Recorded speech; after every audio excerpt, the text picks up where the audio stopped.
कैसे सब, आज हम लोग बात करने वाले हैं हिप हॉप इंडिया शो के बारे में। पिछली बार भी बात करी थी, मुझे कुछ प्रॉब्लम नहीं है, बस जजेस के बारे में मैंने बोला था कि हिप हॉप को अगर तुम हिप हॉप इंडिया को अंडरग्राउंड शो की तरह रिप्रेजेंट कर रहे हो तो अंडरग्राउंड शो की तरह जजेस का कॉन्सेप्ट भी रखो। जैसे बाहर से इंटरनेशनल जज आते हैं, वो एक सेकंड क्या मतलब 5 सेकंड के अंदर राइट या लेफ्ट बोल के आंसर रिजल्ट खत्म करते हैं। स्कोरिंग वाला सिस्टम नहीं करते है ना, वो स्कोरिंग करते हैं लेकिन वो अपने पेपर में करते हैं, वो प्रीलिम वगैरह के टाइम पे। तो उस चीज़ के ऊपर मैंने ये वीडियो बनाया था और जिसमें अच्छे व्यूज आए थे, तो मैं फिर से व्यूज की भीख मांगने आ गया हूँ। आज मैंने पूरा एपिसोड देखा है भाई, एपिसोड नंबर 3 और 4 देखा है, राघव वाले दोनों एपिसोड देखे मैंने। तो उस एपिसोड के बारे में बात करने वाला हूँ दोस्तों। कुछ लोगों को कुछ चीजें बुरी लगेंगी, कुछ अच्छी लगेंगी, तो मैं बोलना चाहता हूँ मैं एज अ व्यूअर इस शो के बारे में बात करने वाला हूँ, ना कि एज अ रेमो सर का दोस्त या जज या फिर ऐसा कुछ, समझ रहे हो ना। तो मैं अपना पॉइंट ऑफ व्यू बताऊंगा परफॉर्मेंसेस के ऊपर और बाकी सब चीज़ों के ऊपर। तो जिन लोगों को पता है अच्छी बात है, जिन्हें नहीं पता है हिप हॉप इंडिया के बारे में बता देता हूँ। अमेजोन पे शो आता है और अच्छा शो है भाई, मजेदार। मैंने 4 एपिसोड देखे, बढ़िया थे। मैं 4 नहीं देख पाया, 2 ही देख पाया क्योंकि टाइम बहुत कम था मेरे पास देखने के लिए। तो ये हम लोग नई सीरीज शुरू कर रहे हैं जिसमें मैं हर हफ्ते, अब ये हफ्ते का रिएक्ट करूंगा, फिर अगले हफ्ते फिर रिएक्ट करूंगा ये हिप हॉप इंडिया के शो के दोनों एपिसोड्स और ऑडिशंस के ऊपर। इसका बेसिक रियलिटी शो की तरह कॉन्सेप्ट है, 2 एंकर्स हैं, एक लड़की छेड़ेगा, एक लड़का छेड़ेगी। तो ये इस टाइप का कॉन्सेप्ट लेके आए हैं, बहुत क्रेजी है ब्रो। मतलब जजेस तो हमेशा की तरह वही है यार, जजेस का मुझे हमेशा से थोड़ा ऐसा रहता है यार, कुछ ऐसा अलग करो यार, जजेस बाहर से आने चाहिए। मतलब जैसे बी बॉइंग को जज करने वाले ब्रेकर का एक जज हफ्ते में बाहर से बुलाना चाहिए भाई। तुम्हारे पास तो पैसा है, एक्टर्स को बुलाने से अच्छा अच्छे जजेस बुला लो भाई। मतलब अच्छे रेमो सर और मलाइका मैम भी अच्छे हैं, लेकिन वो फिर क्रेजी हो जाएंगे अगर बाहर से जजेस आएंगे उनकी स्टाइल को जज करने, तो उन्हें भी लगेगा क्या ब्रो यार, क्या हो गया है यार। और भाई इस शो का ना कॉन्सेप्ट पूरा रोडीज की तरह हो गया कि परफॉर्मेंसेस हो रहे हैं, साथ ही साथ जो कंटेस्टेंट है वो रिएक्ट भी कर रहे हैं कि मतलब ये हो गया, जब इसने ये बोल दिया, इसने ये क्यों बोला, इसने ये गलत बोला। मतलब ऑन द शो भी मतलब वो लोग रिएक्ट भी कर रहे हैं उसके बारे में कि उनको वो चीज़ सुनने में कैसी लगी, उस लड़की का परफॉर्मेंस उन्हें कैसा लगा। तो ये हमारे टाइम पे तो नहीं होता था भाई, रोडीज का कॉन्सेप्ट घुसा डाला इसमें। मतलब रोडीज ने भी कहीं से कॉपी किया है, nothing is original in this world bro. ये कॉन्सेप्ट है अभी यार भाई, कितना इवॉल्व हो गए भाई रियलिटी शोज। हमारे टाइम पे तो परफॉर्मेंस करो, कमेंट सुनो, घर जाओ वाला सीन था भाई। पर ठीक है, अच्छी बात है भाई, वेरी नाइस। फिर वो जो लड़की है चित्राक्षी, वो थोड़ा ब्रेकिंग के बारे में गलत सर, मुझे लगता है ऑब्वियस सी बात है स्क्रिप्ट होगी, क्योंकि कोई इतना मतलब गलत कैसे हो सकता है। क्योंकि ब्रेकिंग मेन एलिमेंट है हिप हॉप का, और मतलब किसी की डांस फॉर्म को कोई, भाई ये पुराने जमाने में होता था भाई। जब मैं सुपर डांसर के सीजन 1 में गया था, तब ये चीज़ मेरे को जजेस ने बोली थी कि ये सब कलाबाजी है, ये डांस में नहीं आता। गीता माँ ने बोली थी। देखो अगर आप बोल रहे हो चित्राक्षी गलत है तो फिर गीता माँ भी गलत है। तो गीता माँ ने सीजन 1 के टाइम पे मुझे ये बात बोली थी, ठीक है। और जिसको ये एपिसोड देखना है वो मेरे ऋतिक दिवाकर वाले ऑफिशियल चैनल पे जाके पॉडकास्ट में देख सकते हैं। ये एपिसोड मैंने एपिसोड का क्लिप डाला है पिछले साल का, जब मुझे ऐसा बोला गया था। तो हाँ, तो वो भी गलत नहीं है, बस उस थोड़ी इवॉल्व नहीं हुई है। बस मुझे लगता है उसको थोड़ा और समझने की जरूरत है, या उसको इस तरीके से प्रेजेंट किया जा रहा है शो में कि मतलब तुम्हें ना सबकी लेनी है, मतलब सबको मतलब सबकी क्या बोलूं यार, क्या सबका मजाक ही उड़ाना है एक सेंस में। वो मतलब कि तुम्हारा कैरेक्टर ही वो है, वो वैसी नहीं है। ऐसा हो सकता है कि उसको बोला गया कि ऐसा कैरेक्टर प्रेजेंट करो, ठीक है। क्योंकि भाई आजकल तो रियलिटी शोज में कुछ भी, मतलब कुछ भी नहीं भाई, व्यूज के लिए तो चित्राक्षी उस चीज को परफॉर्म कर रही है कि अरे डांस थोड़ी ना, ये ब्रेकिंग डांस थोड़ी। हाँ तो ठीक है, क्योंकि ऑडियंस को तो मिर्च मसाले में मजा आ रहा है, लेकिन एक्चुअल में अगर वो सही में उसको उस चीज का नॉलेज नहीं है तो वो गलत है, ठीक है। बट ऑब्वियस सी बात है, होगी उसको नॉलेज उस चीज की। लेकिन शो में तो ऐसा बताया भाई, शो में उसको ऐसा दिखाया जैसे वो लड़कियां नहीं होती जो स्कूल में किसी को नहीं पसंद होती, वैसा उसको प्रेजेंट किया है। बट पता नहीं है, वो हो सकता है वो वैसी हो भी सकती है, क्योंकि मैं मिला नहीं कभी, तो इसीलिए मुझे लगता है चित्राक्षी को ये चीज़ बाहर आके एक्सप्लेन करनी चाहिए, मतलब लाइव वगैरह आके कि मैं ऐसी नहीं हूँ, शो में मुझे ऐसा प्रेजेंट करना है बस। बाकी वो फन के लिए हो रहा है, जो भी चीज़ें हो रही हैं ऐसा बोल के। फिर सबसे पूछा जाता है कि सबसे ज़्यादा अनडिजर्विंग कौन है, तो वही एक बेचारा पकड़ा जाता है, नवीन। और मतलब वो एक तरीके से गलत भी नहीं है कोई। नहीं मतलब भाई he is a good dancer, मतलब बहुत, बट एज अ उस सिनेरियो में जिसमें वो बेचारा फंसा हुआ है, उसमें जहाँ पे हैक्टिक और ये अदनान जैसे डांसर्स हैं, वहां पे वो थोड़ा फिट नहीं हो पाया, मतलब लेवल थोड़ा उन लोगों ने अप कर दिया है बहुत ज्यादा डांसिंग का, तो इसीलिए वो अच्छा डांसर है, बट वही है ना कि गलत लोगों के बीच में फंस गया वो वैसा। तो ये चीज तो मैं भी एग्री करता हूँ कि नवीन उन सब में से वीकेस्ट कंटेस्टेंट था, और उसने चुना भी सबसे वीक को बैटल करने के लिए। 25 लाख मिल जा भाई, उसकी डील 25 लाख तक चली गई थी राघव के साथ। भाई तुम पागल हो गया, 25 लाख में तुम इंटरनेशनल फैसिलिटी से सीख के ये शो के दुगने मतलब बड़े शो में जा सकते थे भाई।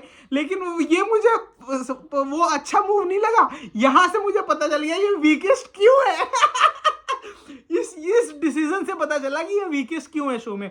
लेकिन वो चीज उसके लिए अच्छी हुई, क्योंकि उसने बेचारी उसको दूसरी लड़की, क्या नाम है उसका, मैं नाम भूल गया, उसको, वो भी वीकेस्ट थी तो उसी से बैटल करी। अगर तुम्हें लगता है इतना कॉन्फिडेंस है खुद पे, तो किसी अच्छे मतलब हैक्टिक या अदनान को ले लेते या रूल ब्रेकर को ही ले लेते, उन्हीं से लड़ लेते। अबे नहीं ना, वही तो, उसको भी पता था कि भाई मुझे एटलीस्ट जीतना तो है, तो उस तरीके से उसने थोड़ा वीक कंटेस्टेंट लिया अपनी तरह। बट मुझे पर्सनली लगता है ये 25 लाख वाली डील बस ऐसी ही थी, सच्ची में वो इसको 25 लाख नहीं देने वाले थे, देने वो 5 ही लाख वाले थे, बस बोलने के लिए ऐसा हो गया था, या उस चीज को पोजीशन ऐसे किया गया था कि उसको बोल दिया गया होगा कि हाँ भाई तुम्हें 5 लाख तक ही देंगे, लेकिन 25 तक डील जाएगी, ऐसा ऐसा करके पूरा स्क्रिप्ट वाला सीन जो भी था, ठीक है। तो इस तरीके से मुझे लगा हुआ होगा, अदरवाइज कोई 25 लाख बहुत होता है भाई, 25 लाख अमाउंट, ठीक है। इंटरनेशनल आर्टिस्ट से सीख सकता था बाहर जाके भाई। फिर परफॉर्मेंस शुरू होता है और रूल ब्रेकर परफॉर्म करते हैं सबसे पहले। भाई 3 मिनट कोरियोग्राफी के साथ ब्रेकिंग करना बहुत बड़ी बात है भाई, खुल जाते हैं भाई लोगों के, इतना डिफिकल्ट है भाई, बहुत, मतलब 3 मिनट ब्रेकिंग करना भाई, मैं बता रहा हूँ सबसे ज्यादा डिफिकल्ट डांस फॉर्म है, किसी डांसर से भी पूछ लो। अब जो चित्राक्षी दीदी जैसे उन्हें तो यही लगेगा कि हाँ डांसिंग डिफिकल्ट है, फिर ब्रेकिंग आती है, क्या स्टंट ही तो करना है, लेकिन नहीं भाई, पूरी बॉडी का कोऑर्डिनेशन होता है भाई, मतलब क्रेजी भाई। रूल ब्रेकर फेवरेट है भाई मेरे, रूल ब्रेकर फेवरेट। अब मुझे पर्सनली लगता है इनको जो मार्क्स मिले थे वो भी बहुत कम मिले थे, मतलब और ज्यादा मार्क्स डिजर्व करते थे, वो एक फॉल्ट की वजह से इन्हें इतने कम मार्क्स तो नहीं मिलने चाहिए थे। तो बाकी जजेस का काम है देखना, मैं एज अ व्यूअर जज कर रहा हूँ, मैं, मेरे को ये मत बोल देना कि तू किसी, कौन होता है किसी को क्रिटिसाइज करने वाला, मैं एज अ व्यूअर, मैं देखा है तो मैं उस तरीके से बता रहा हूँ, मैं एज अ डांसर नहीं जज कर रहा हूँ, मैं एज अ व्यूअर जज कर रहा हूँ, ठीक है। मैं एज अ एंटरटेनर या टीवी पे जो भी जैसे लोग देखते हैं वैसे जज कर रहा हूँ। एंड नेक्स्ट परफॉर्मेंस होता है शुभांकर का, और वो बंदा ऑलरेडी बहुत क्रेजी परफॉर्मर है भाई, मतलब बहुत ही इंस्पायरिंग आदमी है, ऊपर से बहुत ही क्रेजी है, मतलब वो कुछ भी कर सकता है, मेरी तरह है, मुझे ऐसा लगता है कि मतलब जैसा शुरू से देखा है भाई। मैं जब डांसिंग शुरू की, डांसिंग भी नहीं शुरू करी थी, ब्रेकिंग शुरू करी थी सबसे पहले मैंने, ब्रेकिंग जब शुरू भी करी थी ना तब भी क्रम कर रहा था उस टाइम पे, तो बहुत मतलब एक्सपीरियंस वाइज और एक लेवल अगर देखा जाए तो सबसे ज़्यादा टॉप पे अभी है इन सभी कंटेस्टेंट्स के बीच में अगर देखा जाए तो। और उसके बाद अदनान का परफॉर्मेंस हुआ, वो भी बहुत क्रेजी परफॉर्म करता है भाई, और मतलब अगर इसको कम नंबर मिलते ना इस परफॉर्मेंस को, तो भाई मैं ये वीडियो ही नहीं बना रहा होता, इतना क्रेजी परफॉर्मेंस था अदनान और ये क्या बोलते हैं शुभांकर का, दोनों का ही परफॉर्मेंस बहुत क्रेजी था। अदनान तो एज अ पर्सन भी बहुत क्रेजी है भाई, उसको टीवी पे देखना मतलब कुछ ना कुछ चलते ही रहता है, उसके हाथ पाँव होता, सबका परफॉर्मेंस अलग चल रहा है, वो अलग दौड़ रहा है, वो बहुत क्रेजी, मतलब मैं भी ऐसा हूँ इसीलिए मुझे ऐसी चीजें देखने में मजा आती है। आकाश भी ऐसे ही है। फिर चित्राक्षी परफॉर्म करती है और मुझे लगता है कि वो अच्छा परफॉर्म करती है, बहुत क्रेजी डांसर है, एज अ व्यूअर बोल रहा हूँ, फिर मुझे ये मत ले लेना तू कौन होता है डांसर्स को जज करने वाला। तो मैं, ऐसा है कि वो अच्छी परफॉर्मर है, बट 30 वाला परफॉर्मेंस नहीं था, जैसे कि जिस तरीके से जजेस बाकी सब कंटेस्टेंट को देख रहे थे उस पैरामीटर पे अगर देखा जाए तो हाँ उतना 30 वाला नहीं था, बट ओके था, 28 27 वाला ठीक था, बट वो जजेस है उनका ओपिनियन है, मैं एज अ व्यूअर ओपिनियन दे रहा हूँ अपना, ठीक है। ऐसा मुझे लगा कि show is trying to save her, मतलब उसको बचाना चाह रहा है शो, इसीलिए ऐसे मार्क्स मिल रहा है उसको, बट अच्छी बात है भाई, उसमें कुछ बुराई नहीं है, उनको भी शो चलाना है अपना। फिर परफॉर्म किया येमिन ने भाई, वो लड़की, अगर मैं गलत नाम ले रहा हूँ तो सॉरी भाई, क्या परफॉर्मेंस देती है भाई वो, मतलब मैं तो एज अ व्यूअर बोल रहा हूँ, पागल हो गया था भाई मैं देख के, मतलब मेरी एक फ्रेंड है आसाम से, ये वो भी मासूम नाम है उसका भाई, वो भी सेम ऐसे ही परफॉर्म करते हैं, बहुत क्रेजी भाई। तो येमिन एनर्जी, मूव, परफॉर्मेंस सब भाई वो डिजर्व करती थी 30 28 पता नहीं किस पैरामीटर पे 28 दे दिए, लेकिन भाई 30 डिजर्व करती थी भाई, वो क्रेजी वाले 30 डिजर्व करती थी। और मुझे एक भी मिस्टेक नहीं लगी, मैंने तो बहुत इंजॉय किया भाई, बहुत क्रेजी एनर्जी स्वैग जो भी भाई पूरा होना चाहिए ना वो सब था उसकी परफॉर्मेंस में, तो मुझे तो बहुत मस्त लगा था, 30 वाला परफॉर्मेंस था। और फिर परफॉर्मेंस होता हितेश का, भाई क्या टटिंग करता है भाई भाई मतलब मुझे पता है भाई अपनी बॉडी का कोऑर्डिनेशन कैसे कंट्रोल होता है, और उंगलियां कंट्रोल करना सबसे ज्यादा डिफिकल्ट पार्ट है भाई। मेरी उंगली ऐसे सीधी नहीं रह सकती, पता है, ऐसे कांपने लगेगी। और वो क्या कंट्रोल के साथ क्या क्लीन परफॉर्म करता है भाई, वो तो डिजर्व करता था भाई 30। उसको कितने मिले थे पता नहीं, कितने मिले थे लिखे नहीं मैंने तो वो भी 30 डिजर्व करता था, अगर उसको 30 मिले तो हाँ वो 30 डिजर्व करता होगा। तो मतलब इसी तरीके से फिर नवीन भाई का परफॉर्मेंस हो गया, जो 5 लाख पहले ही जीत चुके, 5 लाख पूरे नहीं मिलेंगे, 3 ही लाख मिलेंगे उनको क्योंकि कुछ कट जाता है ना, वैसा वाला सीन है, ठीक है। तो नवीन ने भी अच्छा परफॉर्म, बहुत स्कूल टाइप परफॉर्मेंस था, मुझे लगता है कि 27 मिले तो 27 भी ज्यादा है उस परफॉर्मेंस के लिए। बट मैं बुराई नहीं कर रहा हूँ, बट अगर अच्छा कर सकता होगा तो करता, ऑब्वियस सी बात है। बट 27 से थोड़ा ही कम ही लगा था मेरे को, बट ठीक है, स्कूल टाइप परफॉर्मेंस है, जैसे स्कूल फंक्शंस में होता है ना, बट पेरेंट्स को अच्छा लगता है ना, तो वैसा वाला परफॉर्मेंस है कि अच्छा लगा लोगों को, लेकिन वो बाहर नहीं मैच हो पाया। अगर रियलिटी शो में भाई मुझे अब लगता है कि हमारे टाइम पे कितना कॉम्पिटिशन था भाई, अभी पता है राघव बोल रहा है कि ये क्या कंपटीशन है, नहीं भाई हमारे टाइम पे ज्यादा था। मैंने ऐसे ऐसे लोगों को परफॉर्म करते हुए देखा है अपने सामने की मैं डर जाता था भाई, ये मतलब क्या क्रेजी स्टाइल है, ये मैं कैसे सेलेक्ट होऊंगा। और अभी भी वो लेवल दिख नहीं रहा है कहीं पे भी वो लोगों ने डांस छोड़ दिया मोस्टली, जो उस टाइम पे इतना क्रेजी वगैरह करते थे। तो हाँ, यही प्रॉब्लम होता है जब आर्टिस्ट को रिकग्निशन नहीं मिलता तो आर्ट छोड़ देता है, वैसा होता है। तो अच्छे अच्छे आर्टिस्ट बहुत चले जाते हैं, तो सस्टेन करना बहुत इंपॉर्टेंट है डांसिंग लाइन में, अगर आप डांसर हो तो। इवोकर्स का भी परफॉर्मेंस अच्छा था, डिफरेंट क्रू है, बट मेरे को कुछ ज़्यादा कहना नहीं है, एज अ क्रू परफॉर्म करना बहुत ज़्यादा डिफिकल्ट है।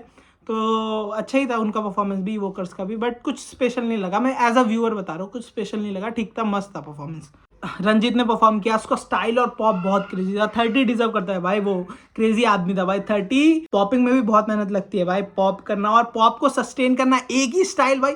तुम अगर डांसर हो तो पूरा शो फ्री स्टाइल में मिक्स करके घुमा के फेंक सकते हो, लेकिन एक ही स्टाइल के साथ पूरा शो सस्टेन करना बहुत ज़्यादा डिफिकल्ट है। तो ये रंजीत भाई बहुत क्रेजी आदमी है। और फिर लास्ट परफॉर्मेंस होता है अरविंद का, वो भी बहुत क्रेजी डांसर है सोशल मीडिया के अकॉर्डिंग, जैसा मैंने देखा है उसको सोशल मीडिया पे, और ऑब्वियसली वो भी अंडरग्राउंड से ही है, वो भी बहुत फ्री स्टाइल्स वगैरह की बैटल करता है। तो बट एनर्जी थोड़ी लो है शो के हिसाब से, अब पता नहीं क्यों कॉन्सेप्ट में ऐसा है शो के, या फिर क्या है, फॉर्मेट ही ऐसा है शो का। बट थोड़ा म्यूजिक का चॉइस और बाकी सब चीज़ें और अच्छी हो सकती है। He is a great live dancer, मतलब 25 तो नहीं डिजर्व करता था, थोड़ा ज़्यादा ही डिजर्व करता था वो, बट परफॉर्मेंस भी 25 वाला ही था। बट वो और बेटर कर सकता है, जैसा मैंने उसको सोशल मीडिया पे देखा है, अंडरग्राउंड बैटल्स में देखा है, वो बहुत क्रेजी आदमी है। तो यही दोनों के दोनों एपिसोड मैंने खत्म कर डाली। कैसी लगी वीडियो जरूर बताना, लाइक कर देना, और ना ऐसी चित्राक्षी दीदी से कंप्लेन कर दूंगा आपकी, ठीक है, गलत नाम ले रहा हूँ मैं, आधे लोगों का बहुत पिटूंगा भाई इस वीडियो के आने के बाद, लेकिन कोई बात नहीं, नेक्स्ट वीक मिलते हैं इस एपिसोड के, नेक्स्ट वीक के एपिसोड्स के रिव्यू के साथ। Bye bye and love you all. पुच्छी ले लो।